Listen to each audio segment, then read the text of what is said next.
Welcome. This is the Lost Confederacy channel. This is week 6 of the first fiscal quarter of the year 2022. And as mentioned last week, we amended the acronym that we use on this particular channel. We were using the acronym American Descendants of Slavery because those legal definitions kind of rhymed with our story on the continent known as North America. However, now that we're past the Civil Rebellion and upon meeting with the other chiefs, we decided to go with the acronym that is 100% realistic with our American history plight, which is American Prisoners of War. Myself, I'm Chief Alligator. We also have Chief Quietwater. And here at the Lost Confederacy channel, what we basically do is we have to recover mentally as Americans, and we have to understand that we are the American. We're laying out detailed, factual information provided with proof of claim on a week-to-week basis to help our people understand you're not an adjective, you're not Black, you're not Afro-American, you're not colored, you're not Negro, you're simply American. You were denationalized during the period of the Civil Rebellion, which was an infight that took place amongst Europeans that were in the northern area within the states, as well as within their southern area. We've also proved that Confederacy is an American form of government. That's not a European form of government. So when you see quote unquote rednecks wearing Confederate flags, running around honoring so-called rebels, you have to understand they're living a lie. That's the first lie that they live. The second lie that they live is that they're American. They're not American, they're actually US citizens. The Americans are the people who have ancestors from their family tree that are buried in this land. These people have immigration documents because they came from another landmass. And so what we do here is we're trying to get our minds back to normal and understand who we really are. With that being said, we're going to continue to go into the Freedmen's Bureau Act of 1865. We've already read the Amnesty document from Andrew Johnson, which proves that there was no Civil War. There was a civil rebellion, but not a war. And so we're now going into the 1865 Freedmen's Bureau Act, and we're going to go into the 1866 Civil Rights Act, and we're going to read the 1866 Indian Treaty. And so if you notice the timeline and all those documents, they all come about at the same time. And what we're doing as prisoners of war, being occupied militarily by the European on the land known as North America, we're trying to find where do we fit into these documents. We previously worked the 13th, 14th, and 15th Amendment. There's no specific language that depicts directly to our group of people who descend from tribes and descend from a confederacy on this land. So with that being said, I'm going to go ahead and pass the mic to Chief Quietwater and let her read the 12 steps. Okay. Okay, so the 13-week practical program of action for American prisoners of war. Number 1, learn about the estate or estates your family originated from. Number 2, who established that estate. Number 3, what tribe and confederacy had jurisdiction over that area prior to the European. Number 4, ask all nonprofit organizations you attend what's your position on reparations. Number 5, they either support it or they don't. No support, no money. However, if they support it, then children and adults need weekly classes free of charge about steps 1, 2, and 3, in addition to field trips to APOW landmarks in that city, county, and state are needed. Number 6, don't support European holidays for the remainder of the 13-week time frame. Number 7, avoid spending money with any small business that doesn't hire your people. Gas stations, nail salons, subways, corner stores, etc. Number 8, all businesses need operating cash. Spend money with American businesses. Number 9, all other groups rely on our energy and operating cash to survive. Set the trends of making other groups follow our lead and support our clubs, services, products, and entertainment. Number 10, the US government is bankrupt. The Federal Reserve prints money, i.e. quantitative easing. It also burns money, i.e. quantitative tightening. The US dollar hasn't been backed by gold since Richard Nixon in 1971, the Gold Standard Act. The government operates off the full faith of its citizens to pay debt and taxes. American prisoners of war no longer have faith in the US government. This is why financial support will be altered, stopped, and redirected. Number 11, teach your kids 1 hour a day about their history on this land. A, have them learn about an American inventor. B, have them know about our heroes. C, they should know the European that conquered the estate you live in. D, they should know that the nation of people prior to European evasion militarily and culturally. And 12, practicing these steps will educate us on the land we're claiming America and attaches us to the history and laws of this government. Every estate American prisoners of war live in should have steps 1, 2, and 3 advertised via social media, radio, and newspaper. This in 13 weeks, 1 fiscal quarter will bring us together for our common cause. Thank you. And I will do the American inventor for this week. The American inventor is going to be Thomas W. Stewart. Mr. Thomas Stewart was born in Kalamazoo, Michigan. His death date is unknown. I was unable to get that information. He invented the mop. The date for that invention was June 13th, 1893. And the federal patent number is 499402. And again, that's Thomas Stewart, American inventor of the mop. The mop, you said, right? Correct. Thomas Stewart. So we'll go ahead and I'll pull up the Dr. Carter G. Woodson quote. I will read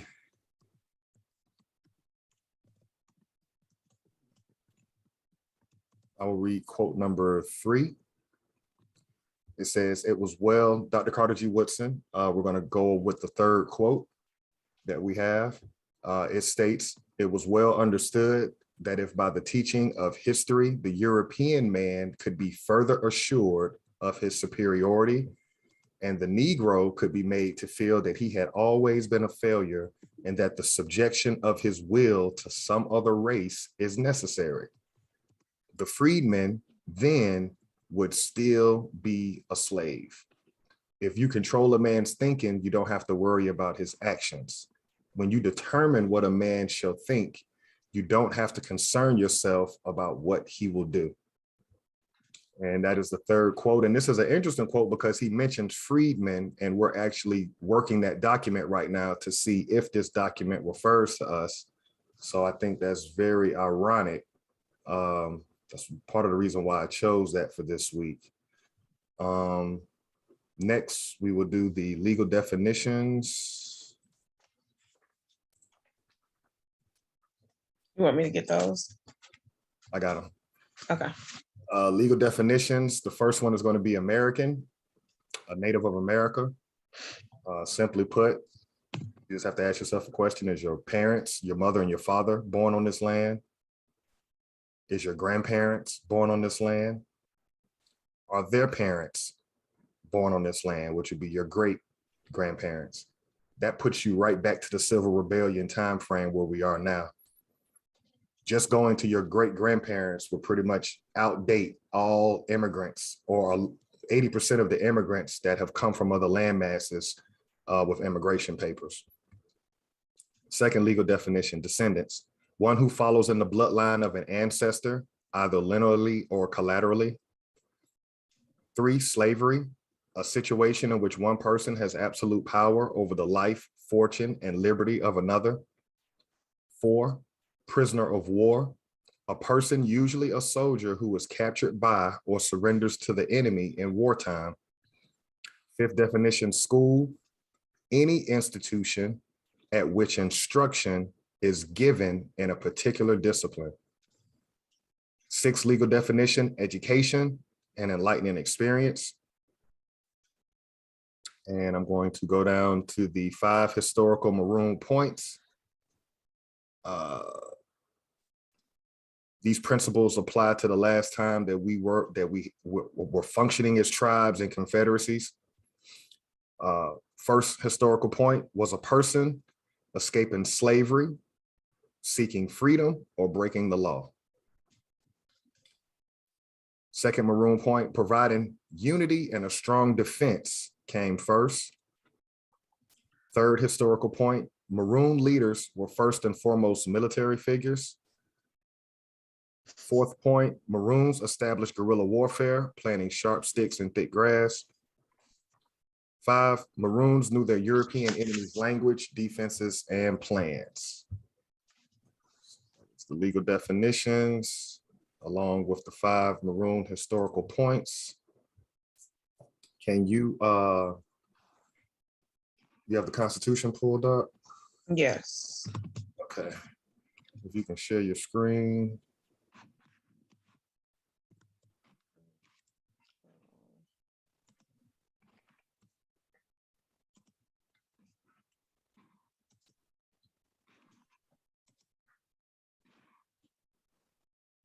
Can you see that?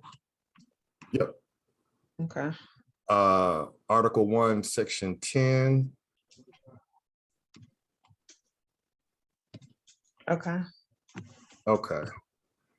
So Article 1, Section 10 states, no state shall enter into any treaty, alliance, or confederation, grant letters of marque and reprisal, coin money, emit bills of credit, make anything but gold and silver coin a tender in payment of debts. And so we always like to remind people, again, getting your mind back to a normal state. We're so military brainwashed at this point that we don't even understand what real money is. We live in a society today where you have debit cards, credit cards, Bitcoin, but the reality is, and we have fiat currency, which is known as denominations of 1s, 5s, 10s, 20s, 50s, and 100s. But the reality is the only money is going to be gold and silver coin. So we always want to bring that up. The next section would be, what would it be? Article 2. Section. The militia. Section 2. Yes. And what article is this we're under? This is Article 2, Article 2, Section 2. Okay. All right, Article 2, Section 2. The president shall be commander-in-chief of the Army and Navy of the United States and of the militia of the several states. And so we always like to remind people of that reality. We like to refer to the most recent event, January 6, 2021. You can see that the United States government is trying to make that some type of milestone day or some type of anniversary day and try to turn your mentality from the reality of what happened, which was an attempted coup d'etat. And so you cannot have a militia show up without the president. The president controls that militia. And so even with the riots going on in 2020, when you saw these different armed forces come out and pretty much attack protesters, shoot, kill, do bodily harm to these people, a lot of times our people call it racism. It's not racism, it's actually you're military occupied. And you don't know it because you don't know history, because it's been reconstructed, or they've lied about what happened on this land, and they teach you from kindergarten to 12th grade. They military indoctrinate us to make us think one thing happened, when in reality, when you read the documents for yourself, you start to realize you've been lied to. So that's that. So we'll get straight into the Freedmen's Bureau Act. We'll go ahead and pick back up there in 1865.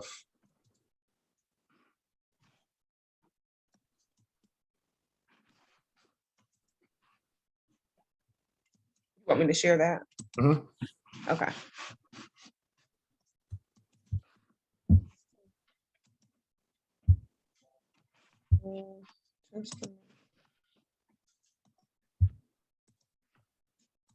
Okay. You can see this, okay? Yep. All right. So we worked this last week, this first section. If you could just highlight, if you could scroll up and just highlight that first section real quick. Yep. So we worked this last week. This is basically explaining the structure of the Freedmen's Bureau. So in 1865, the United States government decided that they were going to create a bureau that was going to work in unison with their president Andrew Johnson's amnesty document, which is what you and Chief Biko had worked a couple of weeks ago. Mm-hmm. So he was asking certain people to turn themselves in and kind of laying out the penalties for those that were a part of the Civil Rebellion. Right. Those that did not adhere to the amnesty document, and I'm sure they were doing that based on accounting for their citizens that were rebelling. They then, through the War Department, created the Freedmen's Bureau Act. And the Freedmen's Bureau Act, basically they financed some clerks, a commissioner. And so now they're kind of going to go out and start bounty hunting for all the Europeans in the south part of North America that did not turn themselves in through amnesty. Now they're going to register them through the War Department and through the Freedmen's Bureau Act. This is an important document because a lot of us like to attach ourselves to this document, just like the 13th, 14th, and 15th Amendment. And we could not specifically see where the 13th, 14th, and 15th Amendment applied to us. And so working this first section last week, we also did not see where it specifically refers to us. It's referring to the European that did not ask for amnesty. With me? Right. So I'll go ahead and start on section 2.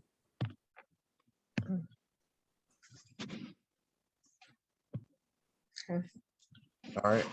So it says, and be it further enacted that the Secretary of War may direct such issues of provisions, clothing, and fuel, and he may deem needful for the immediate and temporary shelter and supply of destitute and suffering refugees and freedmen and their wives and children under such rules and regulations as he may direct.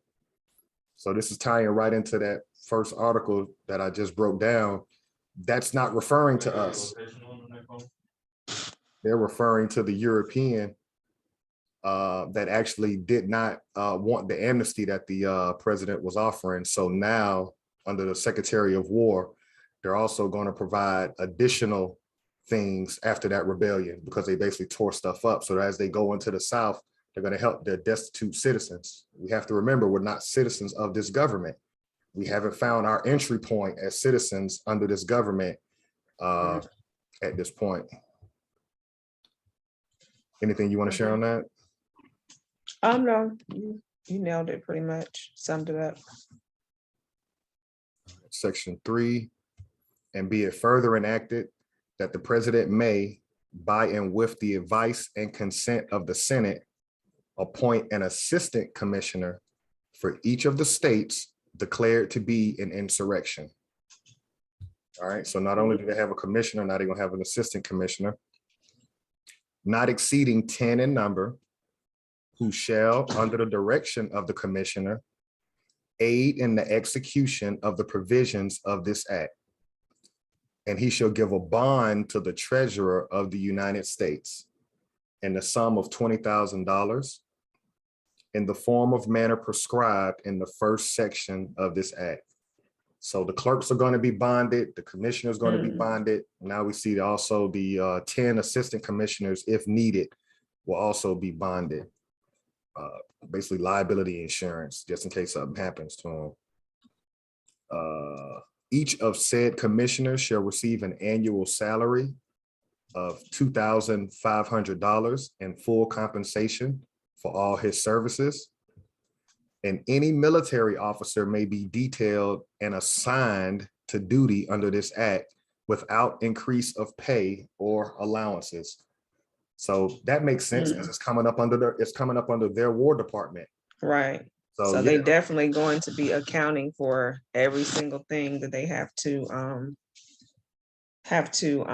initiate, basically. Correct. And they've already got their soldiers under contract through their military, so you don't get any extra pay. You just basically, right. What's the word? That you get deployed to this. If we deploy you, that's what it is. That's it, pretty much. Okay. The commissioner shall, before the commencement of each regular session of Congress, make full report of his proceedings with exhibits of the state of his accounts to the president, who shall communicate the same to Congress, and shall also make special reports whenever required to do so by the president or either house of Congress. And the assistant commissioner shall make quarterly reports of their proceedings to the commissioner, and also such other special reports as from time to time may be required. So another thing we were talking about last week was organized. They're structured. Right, right. They're not just moving haphazardly. And we can see that their government, unlike the treaties we've read, we can see that all bodies of their government are going to be informed about what's going on. Congress is gonna know, the president's gonna know, the War Department's gonna know, and these people are gonna give their reports whenever and quarterly. Okay. Have you seen anything in here that refers to our group of people at this point? Nothing specifically for us. This is just generally speaking. They, like you said, they're definitely organized in regards to how they're going to allocate the funds, and it's very detailed accounting, but definitely nothing specifically for us. All right, section 4, and be I it. can pick up. Okay, go ahead.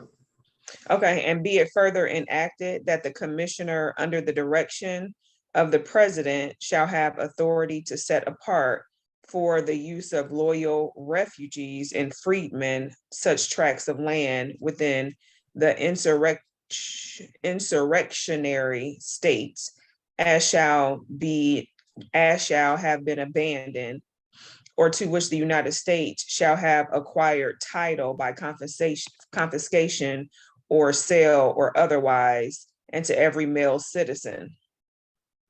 Okay. Whether refugee or freedman, as aforesaid, they shall be assigned not more than 40 acres of such land. I know that's kind of long. So basically this is saying that the president will have the authority to basically use the land that were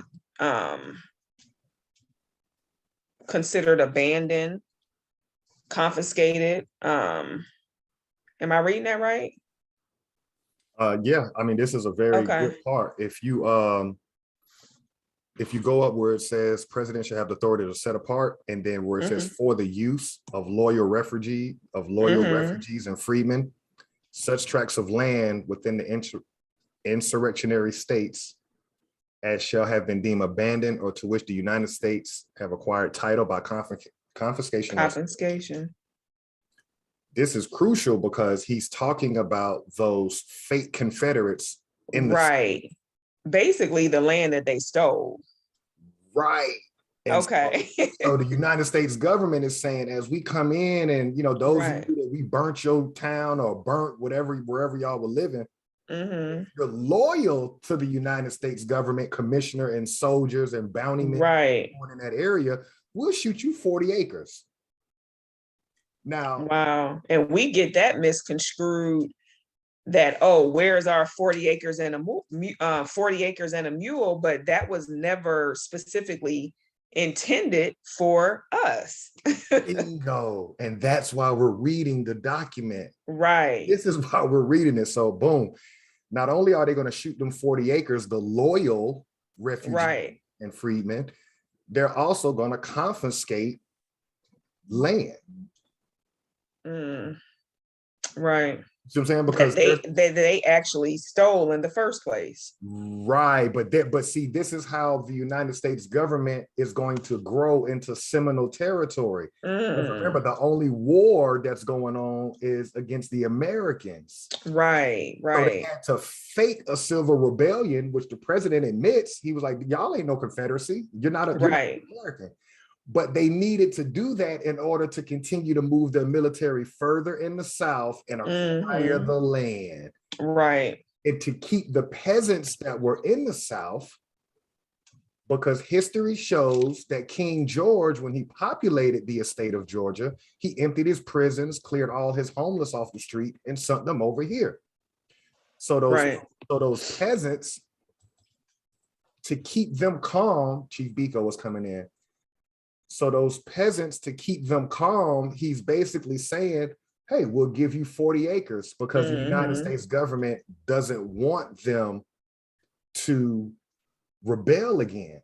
Right. So Chief Biko, where we are right now, we've gotten to section 4. Okay. Only thing we've really done up until this point, if you could just scroll back up, Chief Quietwater, to section 2 and 3. So we can all be on the same page.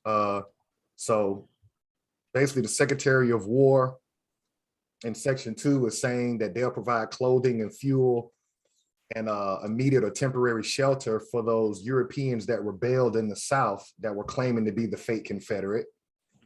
And then in section 3, the president appoints an assistant commissioner, and they detail his bond requirements, which was $20,000, and his salary would be $2,500 a year.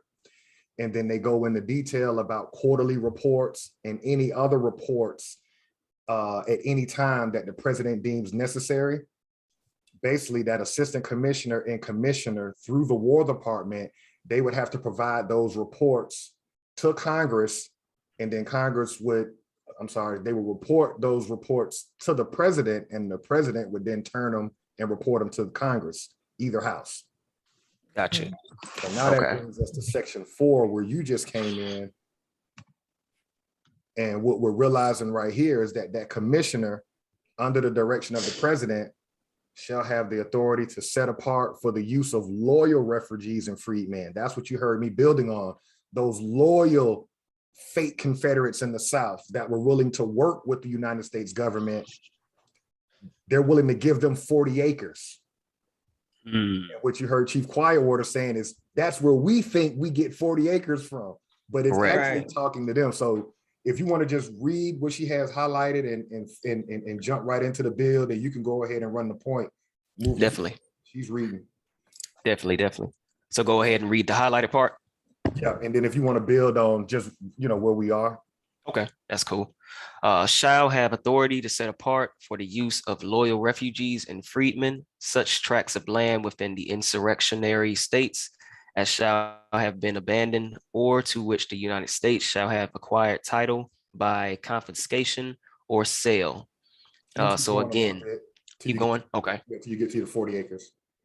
Or otherwise, and to every male citizen, whether refugee or freedman, as aforesaid, shall have been, or there shall be assigned not more than 40 acres of such land. So I'll stop right there. Again, this is where we always hear the term 40 acres and a mule. As Chief Alligator and Chief Quietwater have been reading and pretty much highlighting today, the refugee and freedmen were those of the rebellion states. That wasn't us. Right. So us understanding that, we should know that this 40 acres and a mule story or narrative did not apply to us. I kind of liken it to the similarity of the PPP loan. A lot of y'all weren't qualified for that loan, but you still got it. So if we think of it in that type of instance, yeah, some of our people may have slid through and got 40 acres, but that doesn't mean it was for them. Right. So again, that's what we got to kind of highlight. Yeah, you might say, yeah, my folks, they got the 40 acres. Yeah, but again, they specifically said refugees and freedmen of the rebel states. Right. That's not us. That's not us. True. Anybody want to build on that? We were building on it when you came in, so Chief Okay. Quietwater can keep going. Yeah. Great. I like how you jumped in and you're right in alignment, and anybody who's watching this with us, it's a harsh pill to swallow that what we've been told is a lie. Reconstruction is real. Right. Reconstruction just means they lying. They Mhm. lied, right? Correct. To fit their narrative and to fit their plan. Mhm. Okay, so I'll go ahead and pick up. Let's see. And the person to whom it was so assigned shall be protected in the use and enjoyment of the land for the term of 3 years at an annual rent not exceeding 6 per centum upon the value of such land, as it was appraised by the state authorities in the year 1860 for the purpose of taxation. And in such case, no such appraisal can be found, then the rental shall be based on the estimated value of the land in said year. So basically what this is saying is that that 40 acres, it will be protected in the use and enjoyment of the land at a cost. So they're saying that they're giving it to you, but they're going to tax you on it. They're going to tax you on it. Pretty much. So it's not that they're giving you this great thing. They're basically getting back, you know, their money basically from you, from them. Okay. Hold on 1 second. Oh. Correct. As long as we Okay. remember, they're referring to the peasants that were rebelling in the South. Mm-hmm. So we have to understand their citizenship pays taxes to their government so their government can function.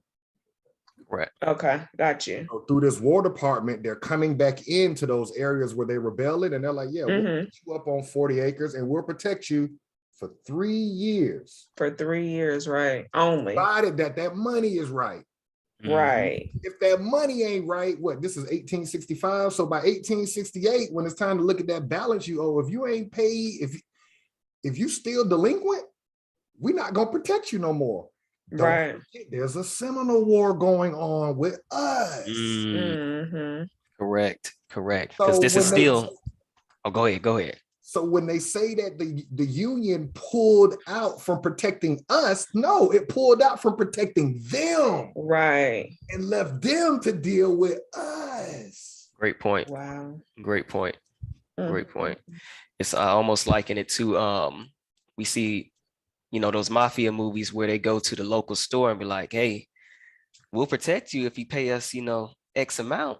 No protection, then hey, you never know. Fire, something might happen to your store.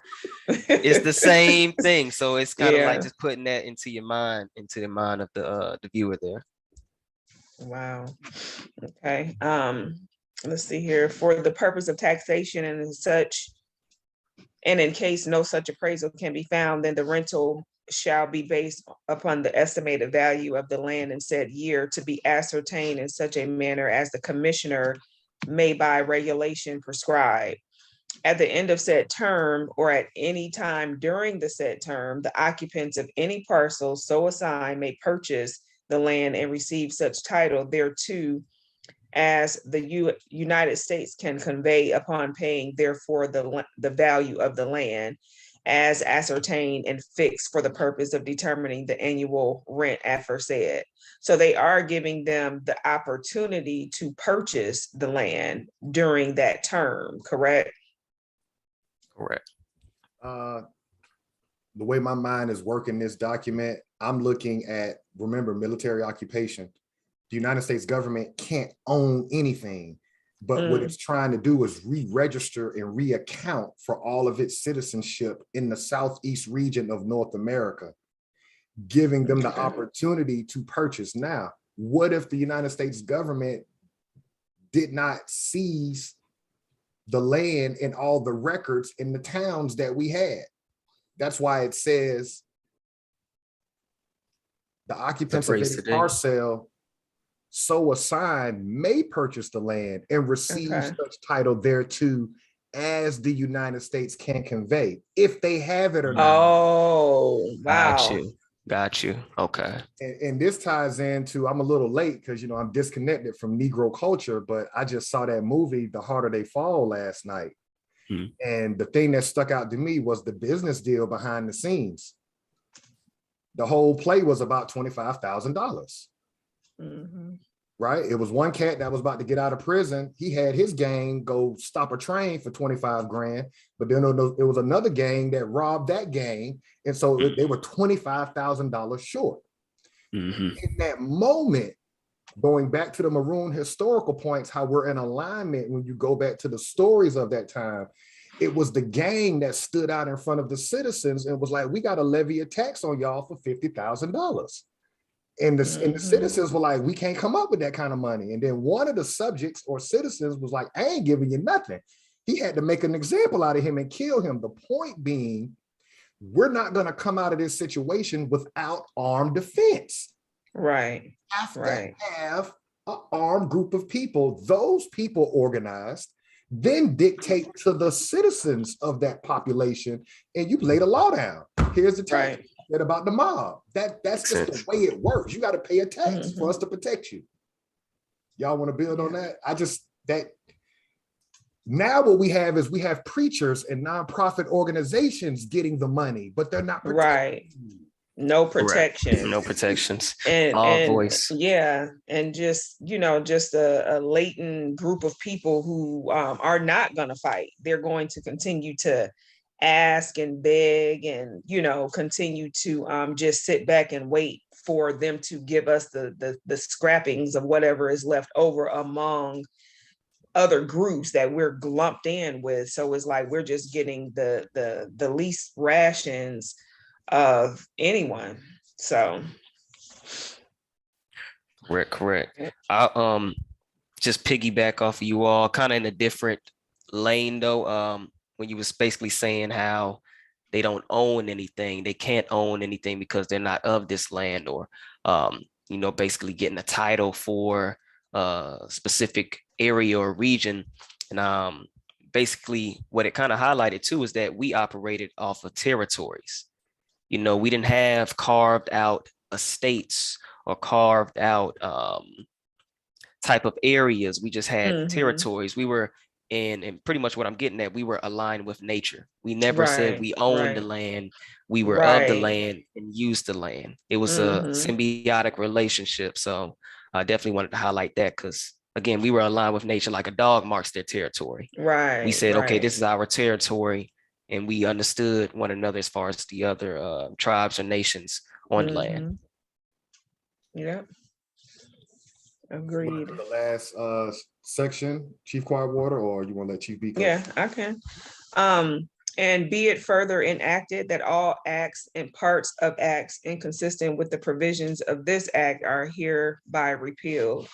Approved March 3rd, 1865.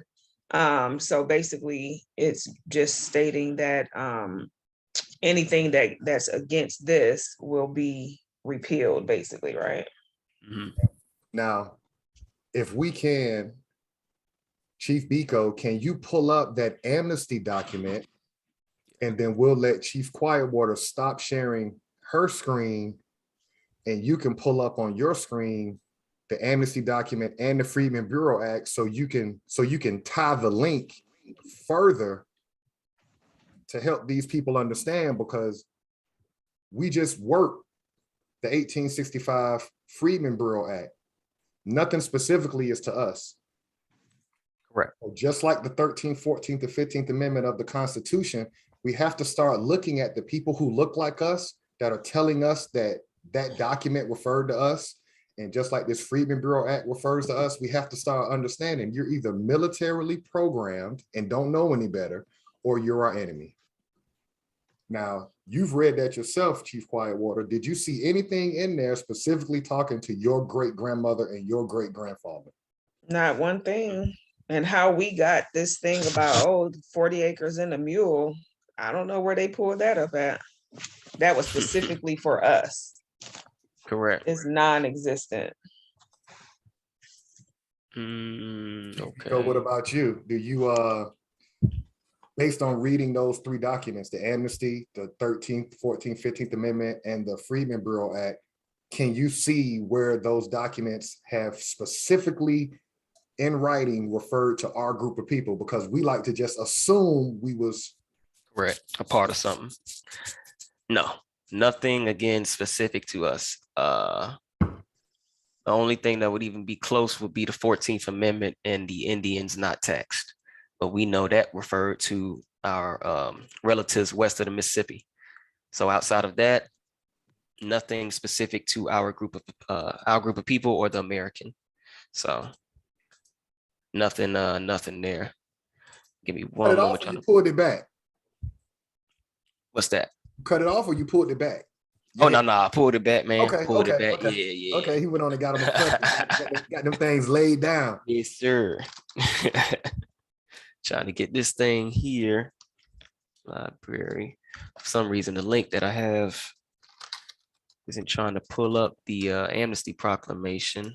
We're going to get it right. Okay. If I need to go on my file and pull it up real quick, I can. But it's just amazing to me, even with this slavery narrative, we're in 2022 right now. There are more of our people, quote unquote, convicted of a crime that are in quote unquote slavery now than there was back then.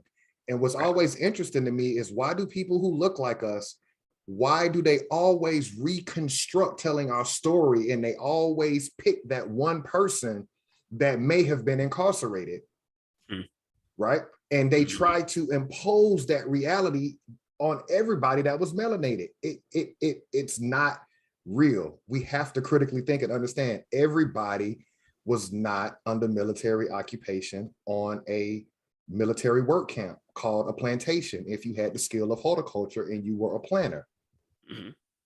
And that's the narrative they try to pump, that everybody was under this condition. But go ahead. Oh, you couldn't pull up the, let me drop the link, the real link in the chat while you work that if you want. Okay, got you. Let me see if I could pull this. Just need the single image. See if that'll bring. Oh, that's showing the old one. Showing this one.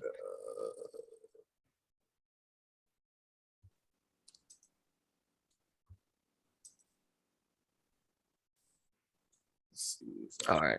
So basically this one, and again, this was I believe the Freedmen's Bureau, that was in May of 1865, I want to say. Because I know this one came after it, or this one was in May, and that Freedmen's Bureau was in March, I believe.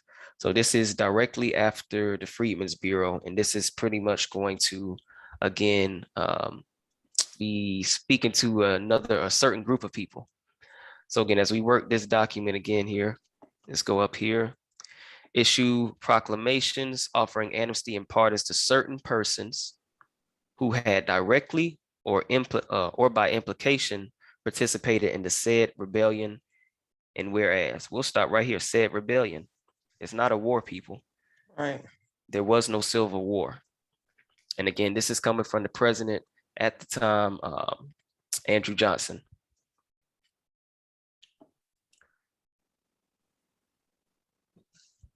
And I'll start here. Okay. Whereas many persons who had so engaged in said rebellion have since the issuance of said proclamation failed or neglected to take the benefits offered thereby. Again, those benefits being within the Freedmen's Bureau. And whereas many persons who have been justly deprived of all claim to amnesty and pardon thereunder by reason of their participation directly or by implication in said rebellion, there goes that term again, not a war, and continued hostility to the government of the United States since the date of said proclamation, now desire to apply for and obtain amnesty and pardon. So if we're painting the picture here, the Freedmen's Bureau was the first, not even olive branch, but the first act to bring the rebellious peasants back with underneath the government. So they're like, we'll give you 40 acres 3 years, we've read off pretty much everything that they were willing to give the refugees as well as the freedmen of the rebel states. So it's knowing that in their minds, they were like, well, shoot, what they said they're only going to protect us for 3 years if we pay these taxes. We're going to need a little bit more if we're going to go back up underneath their control. Because again, go back underneath means you were already underneath their control at a certain level. Right. Us being the Americans, we had our own different governments, rules, regulations, everything. So understanding that from their view, they're like, we're going to need more than just these 40 acres, because who's to say you won't just take it back? So this is where the Amnesty Proclamation, again, just saying, we'll pardon you from all your wrongdoings as far as your actions within this rebellion. Let me see here. I forget where I just dropped off. And if I can interject real quick, when you ran the parallel comparison of the PPP loan, when we say that there's a reset taking place since 2020, you're kind of going upstairs mentally and intellectually and understanding what's happening under this government right now. They're doing a similar thing for their citizens. Yeah. And so if you look at our group, the prisoners of war, if we aren't prisoners of war, why are you the only group that has not been issued specific resources and specific protection? You keep assuming, as you stated with the PPP financial assistance, we assume that these things apply to us, and you're going to go, you got the resources. Now in 2022, Biden has ramped up he's ramped up financial services through the IRS department, which is not constitutional. Right. It's not a part of their government, but they've got more employees now to vet the taxes. They're going to verify who was paying payroll taxes prior in 2019, those that got the resources in 2020. So who are they going to target first? Exactly. Right. Unprotected. Us. We're not protected. Correct. I just wanted to tie that in because they did the same thing in the late 1800s. You had those of us that did not speak English. That does not mean we were slow. We were speaking our own native tongue, depending on the land area that you came out of. These people are presenting offers. We know that they're liars because they've reconstructed what happened. So it's easy to assume that those peasants in the South, not only are they running from their bloodline that was a part of the United States military, they also got to deal with the Seminole War that never ended. So you can see them kind of finessing us, right? That's part of the reset, because now they're able to military occupy land on 3-year terms, as long as they pay taxes back to their government, and they can take over your estate. Correct. Great point. Great point.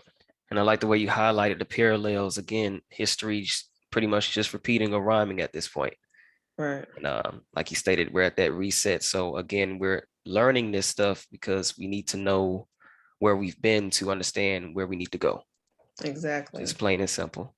And to clarify the misconceptions, what we've been fed, and just to see it in plain English, the 40 acres and the mule, and how we were supposed to be protected, and how things were supposed to be specifically for us, but it never states anywhere that it was specifically for us in these documents that we're breaking down. So I think that's important for people to know that's listening, is not made up. We're actually reading these documents from the Library of Congress, and these things came directly from them. So it's not hidden information, is information that's in plain sight, basically.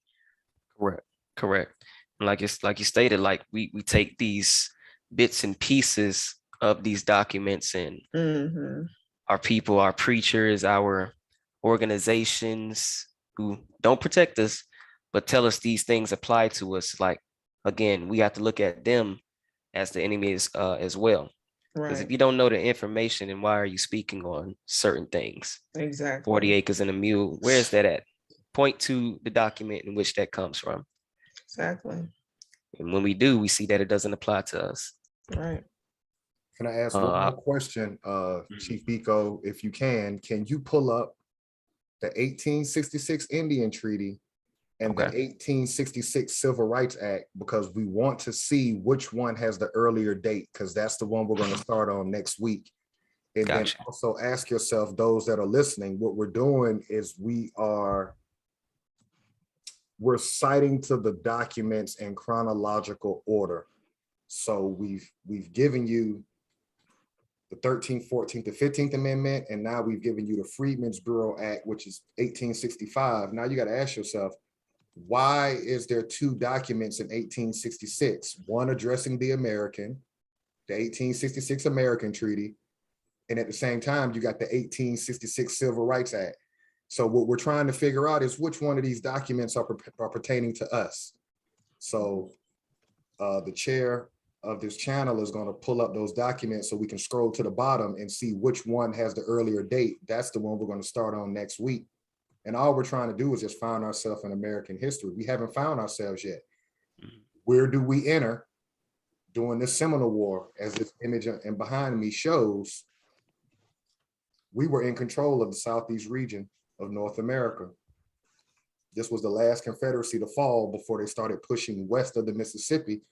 That's a whole nother story. People whose great grandparents are on that side of the Mississippi, they have to tell that story. Everybody on this channel, our bloodline goes back to the Creek Confederacy. Right. And that was the 1866 Indian Act? Indian Treaty. Indian Treaty. Mm-hmm. I have it in file. Let me see. I may be able to drop it in the chat for you to pull it up. That's what I had, the civil rights one. All right, I'm gonna drop it in the chat real quick. See if you can open that. Okay. And we just want to see which one dates earlier. Okay. All right, dropping it in the chat now. Let's see. It's not letting me paste it. Give me 1 second.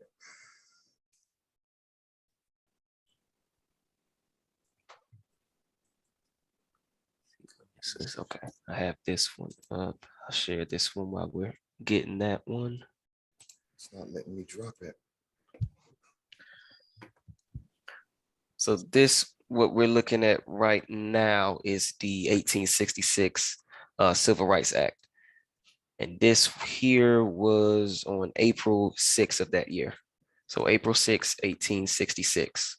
All right, so let me open up my document. Sometimes my computer will have an issue with sharing my screen. I don't know why it's not letting me copy it and just drop the link. All right, I'm pulling it up as we speak. All right, so it's populated. All right, what was the date on the Civil Rights Treaty? I'm sorry, Civil Rights Act? It was April 6th, 1866. Okay, and then the American Treaty is April 28th. Okay.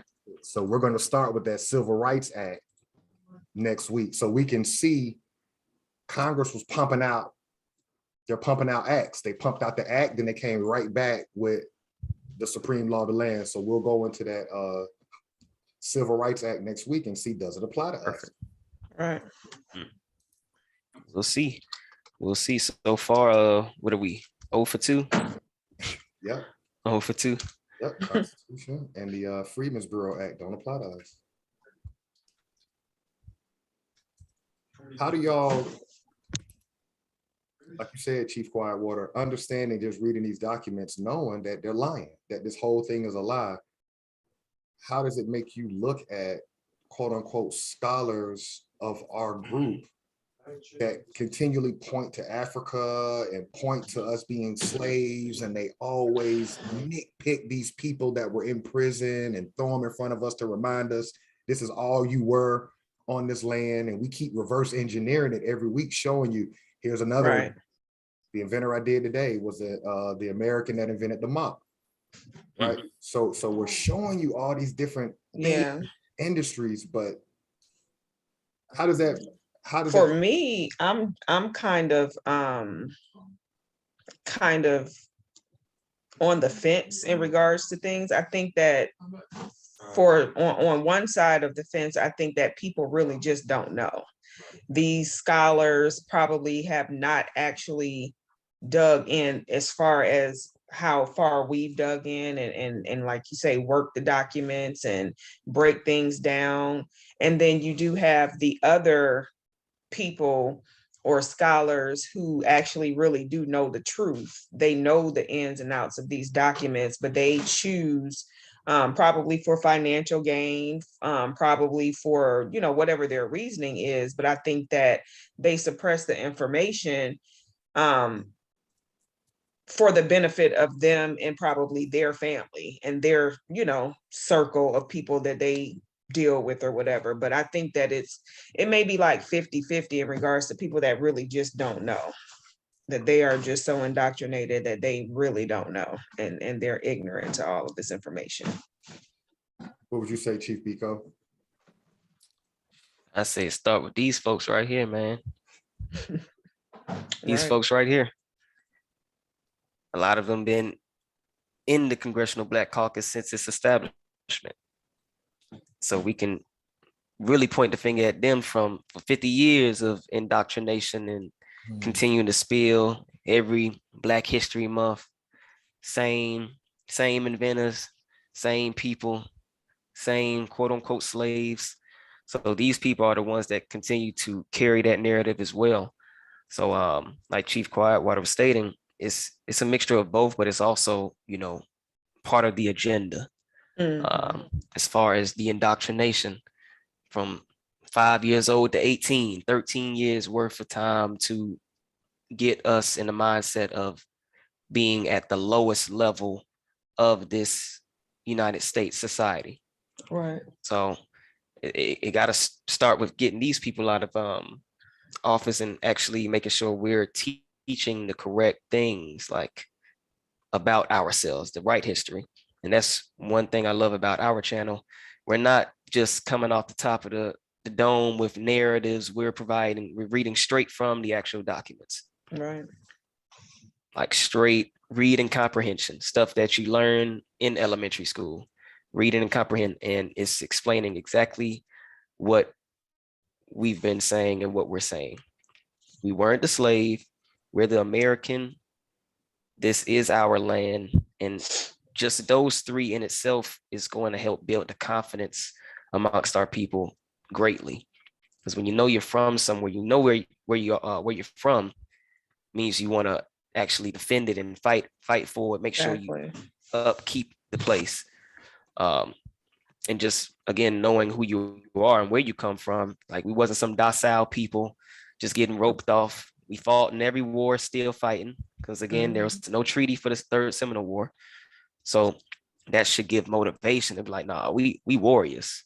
Exactly. We still standing. We ain't left nowhere like the rest of these people. Oh nah. Yeah, that's something different. That's something different. Can one of y'all pull up privately, not without sharing your screen? Can one of y'all pull up your Facebook page and just tell us whether the Congressional Black Caucus has even mentioned American History Month, quote unquote, Black History Month, while we're in February? Can one of y'all just go to your and just pull it up? Because what Chief Biko just said, and I want to tie in the murder that just happened this week in Minneapolis again. And people may think that we were radical when we started this off, right? Talking about sitting down, economically starving this government that has no more money to repair us as the American so that we can start getting back what was taken from us under military occupation. Here's exactly what I was saying since 2020.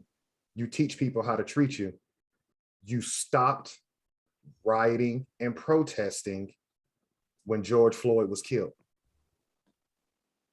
You allowed this group of people and the Congress of this government to not pass a George Floyd Act. Now here you are, less than 2 years, you're not even 2 years removed from George Floyd. George Floyd was May of 2020. You've had 3 other people. You've had George Floyd, Dante Wright, the kid that was killed during George Floyd trial, Now you got another 20-year-old that was killed by that same police department this week on a no-knock warrant, similar to Breonna Taylor. The only difference this time is the military, the National Guard, is already in Minneapolis to prevent another burning of police departments and such. And so we're not crazy. What we're saying is you didn't get anything. You should have never stopped after George Floyd. You should have made this government start protecting you. So here you are now with a new president and a new vice president. You got no federal protection, no specific federal resources as far as money is concerned. And now you got the same rogue police department that killed George Floyd. Now they've killed somebody else. And this is the problem. Your Black Caucus. The issue now is you're not going to be able to put your front nonprofits out in front of us, hopefully this time. Because there was no Antifa before George Floyd. That was a co-op group that they placed in. Black Lives Matter raised millions of dollars. None of that money went to the families of the people that were murdered. Right. Tamika Mallory's and all these fake spokespersons, they reap the benefits. The Black Caucus gets the federal resources. This is the back row on the chessboard. The row in front of them are your nonprofits, churches, NAACP, Urban League. It's just a money game at this point. They're playing a corporate person's game with us. They're not protecting you. If the NAACP was really working for us, this would have stopped a long time ago. Right, exactly. Urban League was working for us. This wouldn't be happening. You have no protection. These people are making millions of dollars off of us being murdered. What are you going to do now, prisoners of war, that another person in Minnesota has been killed? Who you going to go to? Pay attention to these fake leaders that they put on TV of these organizations. They haven't done anything since 2020. Y'all want to add on to that? And we showed the Asian caucus last week how they just created a bill in 1 week to protect their people. There'll be no more mass killings of our people. You can't get that. What are you? You're not a slave. The narrative of slave, they say that stopped during the Civil Rebellion. So what do you call this 150 years after that? Right. You're not a slave. You're a prisoner of war. Correct. I'll stop right there. Chief Biko, Chief Quietwater. Shoot, you hit it right on the head. Prisoner of war. Prisoner of war. They've just evolved with the times as far as the treatment. Right. And we've seen that from Jim Crow redlining to crack epidemic. War on drugs. We've seen it. Call it what it was. War on drugs. War on crime. And now an invisible war. So right. who are these people that are fighting? Obviously us. We're the only ones getting killed with no protections. So it's time that we stop looking for that protection and just protect ourselves. Protect ourselves. And again, use every avenue we can to bring this government to its knees in regards to that. Starve them out. Yeah. All right. Do exactly what we list in those 12 steps that we read in the beginning of each week. We laying the blueprint out right there every week. Sooner or later it's gonna catch on. Sooner or later it's gonna catch on. I'm in the line with both of you guys. I am in a line with you guys.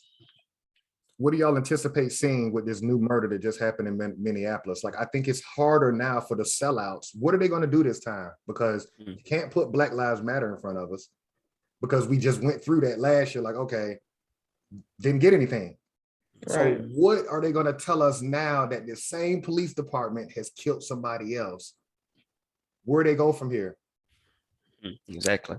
They're going to try to put the same fake people back in front of our faces, like the Tamika Mallorys and the Ben Crump. Is that his name? Ben Crump, the attorney, and it's going to be right there by their side. And the money play starts over again. Starts right over again. And you said something the other day as a female. You said that you wouldn't do an interview if they were to take one of your children. And it's very interesting that these parents sit there emotionless and they never keep it real when they're putting. There would be nothing to talk about on public TV in an interview if someone that I love is murdered by the police. There's nothing for me to be interviewed about. I don't get that. Never walked in those shoes. Don't know how it feels, but I just can't wrap my brain around someone talking me into getting in front of the cameras right after my child has been murdered. Like, it doesn't make sense to me. By the police. Different story if it's, in the street, something happened, a random killing, something like that. Even then I wouldn't. But at the same time, the police is the one that's doing the murdering. What is there to talk about? There's nothing to talk about. Yeah. We already heard this story X amount of times. Right. It's nothing to talk about.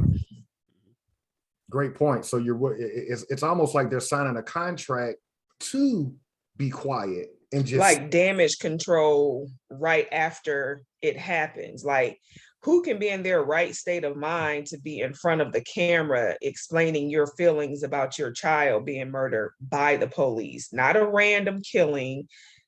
No, it just don't make sense to me. It just doesn't make sense. I don't know if you saw it, Chief Biko, but this young man was just sleeping on a friend's sofa under a blanket. He's not from Minnesota. He's actually from Texas. And he was sleeping on a friend's couch. They had a no-knock warrant. The person that they were looking for wasn't there. Sound familiar? Breonna Taylor. And they come in early morning and the young man wakes up startled. And when he gets up from, he's still got the blanket on him. So when he gets up off the sofa, they start unloading on him. Now the man had a pistol laying on the coffee table right in front of the sofa. So the first thing that they're going to try to do is they try to point to that and say, oh, he was reaching for his gun. He has a concealed carry license. Yeah. Which means his background is of such that you can't bring up his background because there's an estate that have already given him a concealed carry license. Correct. So it's like they're trying to put you in a catch-22. Oh, you've got a license to carry, but if we bust in the wrong house late night with no warrant, you don't have the right to protect yourself. But then they did the opposite with the Amber Geiger case who killed Botham John. She went into the wrong house and they tried to use castle doctrine. So what it's showing is bust first, ask questions later. Right. You damned if you do, damned if you don't. Because if you got the gun permit, they come in shooting to kill anyway. So when they barge your dough in, shit. I hope you train. Hope you can shoot.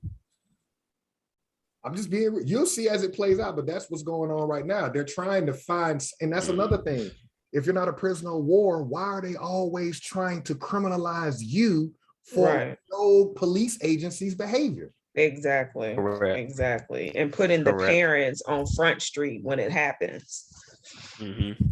Like you said, Chief, Quiet Water, they want our women to do damage control for their actions. Exactly. And that's we're the ones that's the victim, right? But we are supposed to do damage control.